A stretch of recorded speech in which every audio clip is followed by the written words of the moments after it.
આવે છે। મારી શાળામાં આખા વર્ષનું આયોજન જૂન માસમાં કરી દેવામાં આવે છે।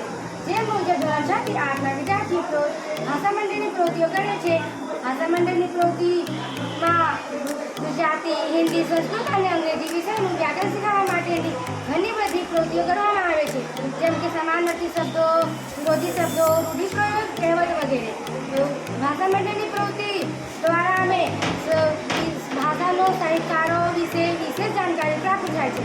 ભાષા મંડળની પ્રવૃત્તિ કરવામાં અમે ખૂબ જ મજા આવે છે। આજે અમારી ભાષા મંડળની પણ આમાં દરેક માસે પ્રવૃત્તિ કરીએ છીએ આમાં લગાવવામાં આવે છે। જે પણ બાળકો પ્રવૃત્તિ કરે છે એ બાળકોનો ફોટો આમાં મૂકવામાં આવે છે।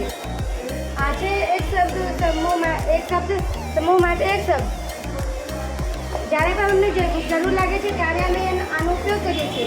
આજે ઘણા નથી શબ્દો જ્યારે પણ અમને લાગે કે અમે જોઈ શકીએ છીએ ત્યારે આનો ઉપયોગ કરીને અમે પાઠ ભણીએ છીએ। આજે કહાની લેખન જે પણ કહાની પ્રેરણાદાયક કે કોઈ શીખવા જેવું થાય છે એ કહાની આમાં અંક કરવામાં આવેલી છે।